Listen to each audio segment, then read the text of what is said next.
Rasmalai cake किंवा तुम्ही मलाई केक देखील करू शकता तसा केक करणार आहोत, ज्यामध्ये रसमलाईचा सुद्धा फ्लेवर आहे, बासुंदीचा फ्लेवर आहे आणि केकचा तर आहेच। तर अशी ह्या रेसिपीला करूया सुरुवात।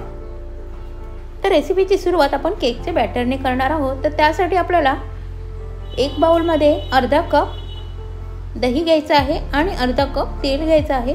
आता त्याच कपाने आपल्याला इथे पिठी साखर सुद्धा घ्यायची आहे। तुमच्याकडे जर साखर असेल म्हणजे जी आपण रेग्युलर वापरतो ती तुम्ही मिक्सर मध्ये ग्राइंड करून घेतली तरी देखील चालू शकतं। आता हे तिन्ही जिन्नस आपल्याला ह्या विस्कने छान असं मिक्स करून घ्यायचे आहे। तुम्ही हे काम बीटरने सुद्धा करू शकता।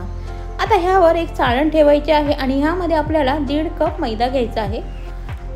तुम्हाला जर गव्हाच्या पिठाचा केक करायचा असेल तर तुम्ही गव्हाचं पीठ 1.5 कप घेऊ शकता। आता ह्यामध्ये 1 टेबलस्पून इथे मी बेकिंग पावडर घेतलेली आहे आणि 1/4 टेबलस्पून मी इथे बेकिंग सोडा घेतलेला आहे। आता हे आपल्याला सर्व चाळून घ्यायचे आहे, जेणेकरून मैद्यामध्ये काही जर कचरा वगैरे असेल किंवा गुठळ्या असतील तर त्या सगळ्या निघून जातील। आता हे सुद्धा आपल्याला विक्सने छान असं मिक्स करून घ्यायचं आहे। आता हे बॅटर थोडंसं घट्ट झालेलं आहे, तर आपल्याला दूध घालायचं आहे आणि दूध घालून अगदी परफेक्ट कन्सिस्टन्सी येईपर्यंत छान मिक्स करून घ्यायचं आहे आणि अगदी मस्त असं हे बॅटर तयार करायचं आहे, जेणेकरून यामध्ये काही लम्स, काही गुठळ्या काही राहता कामा नये। तर अगदी आपलं परफेक्ट कन्सिस्टन्सीचं इथे बॅटर तयार झालेलं आहे।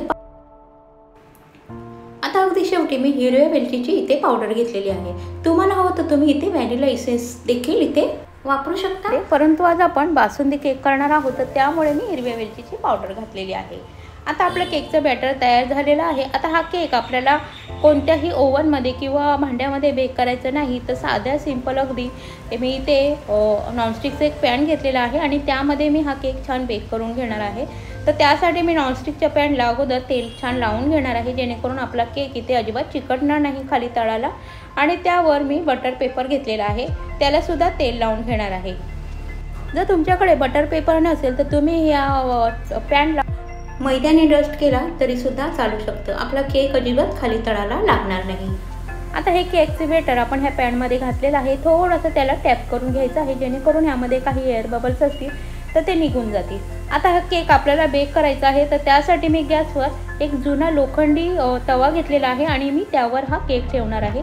डायरेक्ट आपल्याला फ्लेमवर हा केक ठेवायचा नाही तर मग हा तळाला लागू शकतो आणि 12 ते 15 मिनिटं आपल्याला हा केक छान असा बेक करून घ्यायचा आहे। आता दुसरीकडे आपण बासुंदी करायला घेऊयात, तर एका कढईमध्ये मी 1.5 लिटर इथे दूध घेतलेलं आहे। तर मी इथे फुल फॅट दूध घेतलेलं आहे आणि अगोदर गरम करून सुद्धा घेतलेलं आहे। तुमच्या घरी जे रेग्युलर दूध येतं तर ते सुद्धा तुम्ही इथे घेऊ शकता। आता ह्या दुधाला छान आपल्याला उकळी काढायची आहे आणि त्यानंतर हे दूध आपल्याला आटवून घ्यायचं आहे, म्हणजे आपल्याला बासुंदी तयार करायची आहे। तर तुम्ही गॅस जवळ थांबणार असाल तर तुम्ही हे जी गॅसची फ्लेम आहे ती मोठी ठेवू शकता, नाहीतर मग कमी गॅसवर तुम्ही हे दूध शिजवू शकता किंवा आटवू शकता। तर मी मोठ्या गॅसवरच हे दूध आटवून घेणार आहे आणि दुधाला आपले छान उकळी आलेली आहे।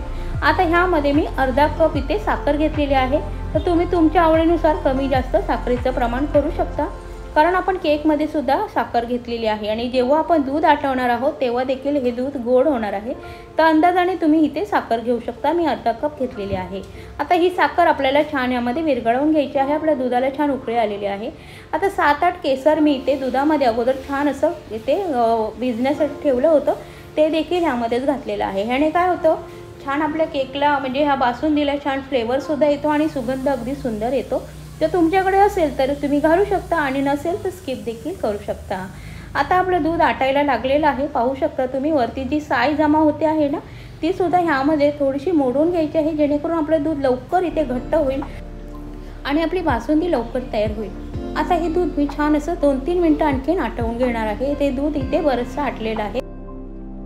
आता ह्यामध्ये अगदी शेवटी मी ह्यामध्ये सुद्धा वेलची जायफळची पावडर घालणार आहे आणि छान आपलं दूध इथे आटलेलं आहे आणि केशराचा अगदी सुंदर रंग आलेला आहे। आता मी गॅस बंद करून घेणार आहे, कारण हे दूध थंड झालं म्हणजे ही बासुंदी थंड झाली की आणखीन घट्ट होणार आहे, त्यामुळे मी ही थंड करून घेणार आहे। आता इथे आपला केक सुद्धा तयार आहे। 15 मिनिटात आपला केक छान बेक झालेला आहे।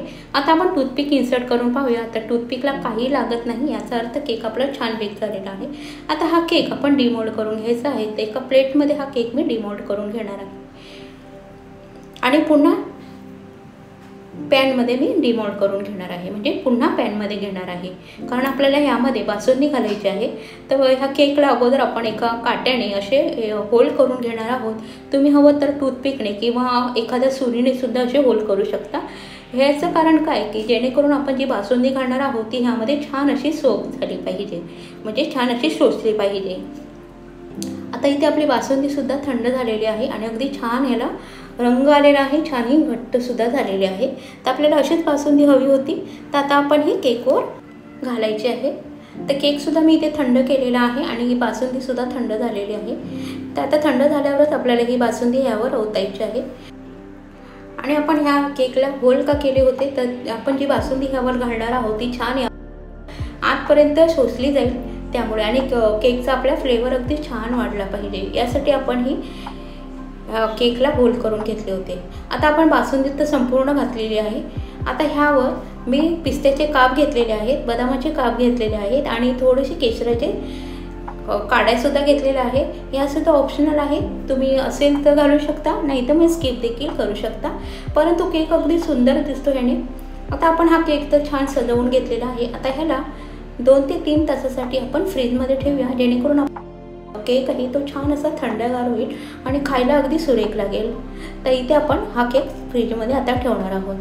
तर 2 तास झालेले आहेत, मी फ्रीजमधून हा केक काढलेला आहे. आता आपण हा कट करून घेऊया. तर इथे आपला असा बासुंदीचा केक तयार झालेला आहे. पाहू शकता अगदी कमी वेळेमध्ये आणि कमी खर्चामध्ये घरच्या घरती अगदी सुंदर आपला केक छान तयार होतो आणि अगदी झटपटसुद्धा होतो. फक्त थंड करण्यासाठी याला थोडासा वेळ लागतो. तर अगदी मिठाईसारखा आपला हा बासुंदीचा केक छान तयार होतो. तर खूप छान झाली आपली रेसिपी. केक तर अगदी भन्नाट झालाय. आपल्या केक मध्ये बासुंदीचा सुद्धा फ्लेवर आहे, रसमलाईचा सुद्धा फ्लेवर आहे आणि मलाई केक सुद्धा झालेला आहे. आणि आपला केकचा बेस तर आहे, म्हणजे मुळात आपला केक तर आहे. तर तुम्ही ही स्वादिष्ट रेसिपी एकदा नक्की करून पहा, खूप छान आहे. आणि रक्षाबंधन निमित्त मी आज तुम्हाला ही रेसिपी दिलेली आहे. तर तुम्ही ही रेसिपी एकदा नक्की ट्राय करा आणि कमेंट मध्ये मला नक्की कळवा. आजचा व्हिडिओ तुम्हाला कसा वाटला ते देखील मला कमेंट मध्ये कळवा. आजचा व्हिडिओ जास्तीत जास्त शेअर करा आणि चॅनलवर जर नवीन असाल तर चॅनलला सबस्क्राईब करायला मात्र विसरू नका. धन्यवाद.